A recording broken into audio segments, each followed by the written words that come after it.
Well, thank you all for coming to this great celebration of the most holy body and blood of our Lord Jesus Christ. Formerly we used to say Corpus Christi. It's the same thing, anyway, don't worry about it. Well, we wanted to have this celebration of the First Communion, as always, on the Sunday after Easter. And that's the Sunday of Divine Mercy. But because of the COVID, we had to move that to this day. But I think this is also a wonderful day, right? It is the celebration of the body of Christ, the blood of Christ, and I think that's the wonderful day for you to begin receiving the communion today, right? Yeah, so it's a wonderful day. How many of you I'm going to ask you some questions, okay? It is okay to answer, okay? So you have to pay attention to my questions. Even if you don't know the answer, don't worry about it, okay? Just in advance. How many of you like roses? Rose plant? Rose flowers? You like roses? Yeah, if you go around the church here, you will see roses all over. So you like roses. Wonderful. Wonderful. So the rose plant, or rose plants, do they eat any food? Do they eat? They eat. Do they drink? Do they breathe? Well, I will come to that. They will eat. Of course, they have to make their own food in their leaves, but they have to pick all the minerals and water from the soil, some 17 minerals, macro and micro, so they have to take it, and then they have to take the water too. Then they need the air, the carbon dioxide from the air, and also the sunlight, and they will prepare their food on their leaves. Do they breathe? Of course, they don't have any lungs. We don't use the word breathing, but they have to, through the respiration and photosynthesis, they take in and take out the air. Okay? So they have to eat and drink and breathe, kind of. What happens? They like food, right? We said. What happens if we take a 5-gallon bucket full of salt? Salt is good, right? It gives taste to the food. Salt, S-A-L-T, salt. Yeah. So what happens if we take a bucket full of salt and dump it under the rose plant? What happens? What happens? It kills it, right? Yes. The plant will be dead. Plant will be dead. What happens if you go to the store and buy a rose plant, nice, beautiful plant, but instead of leaving it outside, you take it inside your room, take a big carton, take this plant and put it inside, cover it, and with some duct tape, close it. What happens to the plant? No, it dies. Why? It has no air, it has no sunlight, nothing. It is going to die soon, right? Okay, wonderful. Same as the rose is taking food and drink and air and sunlight, or any other plants, or any other birds, or any other animals. We human beings, we also need food, drink, right? Air, sunlight, right? But we are a bit more than plants, even roses. We are a bit more than the birds. We are a bit more than the animals. Who are we? We are human beings, right? So we need water, we need drink, we need air, we need sun. But because we are human beings, we need something more. Because we, as human beings, we belong to this world. Not fully, right? Yes. We belong to this world, kind of. At the same time, we belong to heaven, right? And because we belong to this world, we need the food and drink, the air, everything from this world. But because we belong to heaven, we need some food from there too. Make sense? We need some food from heaven. And the body of Christ, the blood of Christ is that food from heaven that makes you a child of God, that keeps you a child of God, that helps you to become the body of Christ in this world. Make sense? Am I making you sleepy? Kind of? Yeah.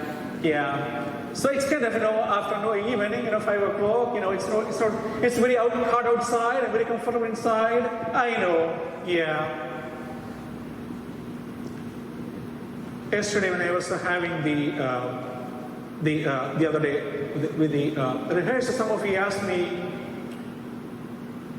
the bread and the wine, when are we going to get it? Right? There is a problem. There is a problem. Because at the time of communion, I will not give you bread or wine.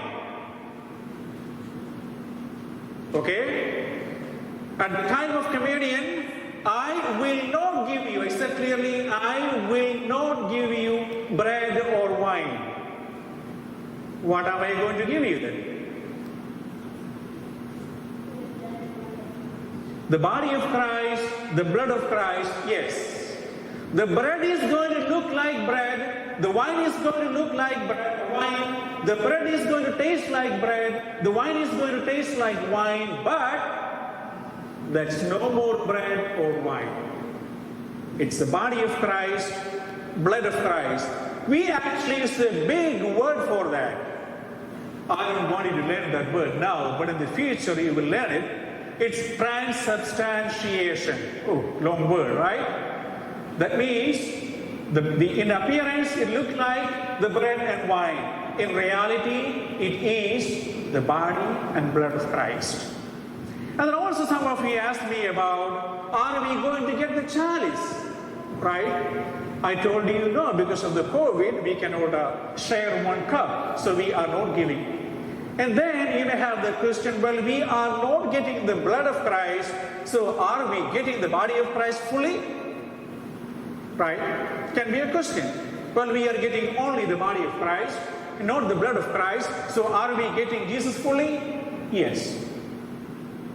Whether it is in the form of bread or wine, the body of Christ, where the body of Christ, the blood is there. The blood of Christ is, the body is there. So, doesn't matter you get one species or the other, or together. You are getting the body of Christ, the blood of Christ fully. Make sense? Wonderful. Sometimes you ask me the question, why do we have to make a confession before receiving communion, right? Sometimes people have that question, why do we have to make a confession? Or an act of contrition if it is a venial sins. Why do we have to do that? I will take you back to the old rose plant. Okay? Are you okay? Are you okay to go with me to the rose garden? Spend a few minutes there? Okay. So I bought these wonderful fertilizers and some water with me. I am going to feed our rose plant. Okay? So when I go there, I see under the plant a lot of weeds. Weeds. And then I see some of the branches are kind of drying. I see a lot of Japanese beetle on the flowers and eating all the leaves and the flowers. Some kind of a fungus or virus is affecting the plant. What should I do? Should I just apply the fertilizers and water and leave? What should I do? You know that. Okay, I know your grandfather. Yeah, I know what you do. Yeah, wonderful. Yes. So we have to pull all the weeds, till the soil around the plant, of course spray so that we can kill all the Japanese beetle or whatever, other fungus or virus.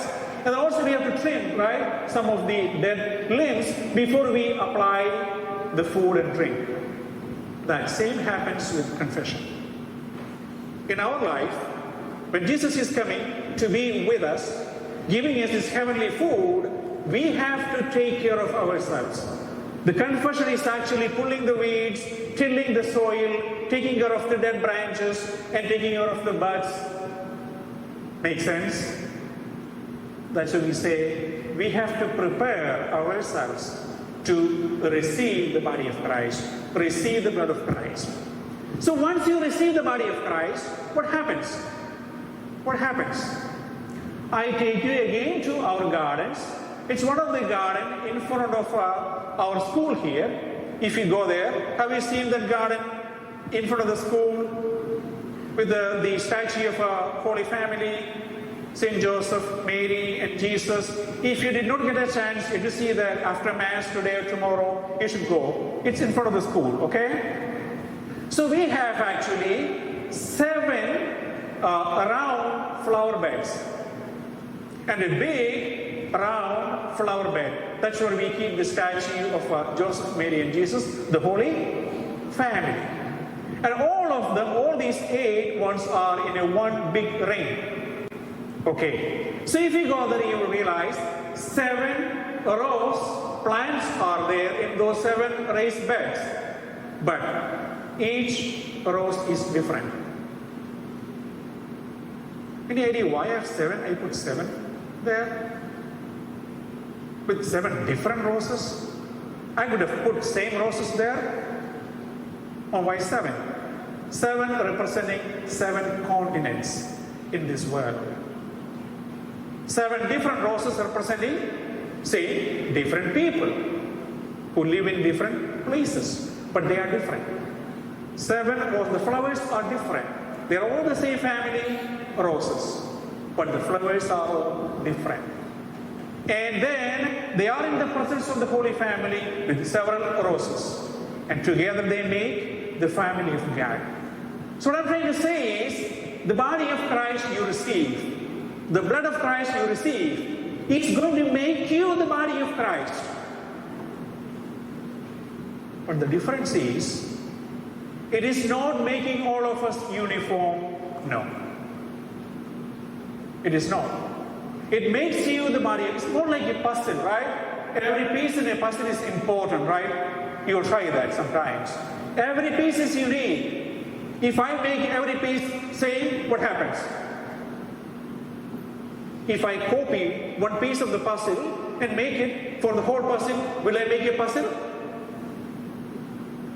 It will be something else, right? Yes. So the body of Christ you receive, the blood of Christ you receive is going to make you a unique body of Christ in this world. So same as the garden we said, every rose is different. Cooper, you are different. Noah, you are different. Like a rose, like a rose, like a rose. Every one of you is a unique rose planted by God in this world. And you are nourished, especially by the body of Christ, blood of Christ, so that you may do your duty, your mission in this world. Okay? At the same time, realize everyone in this world is God's child. A unique child. A unique image of God, a unique likeness of God. So this body of Christ, when we receive, for you the first time you receive, it just reminds you that yes, I need to be the body of Christ in this world. I need to respect everyone else as the body of Christ in this world. Same as we mentioned about the Holy Family God, together with all our differences, with all our uniqueness, we are making this wonderful family of God. And are you ready to begin to experience the body of Christ today? You ready? You are ready. Even, you ready?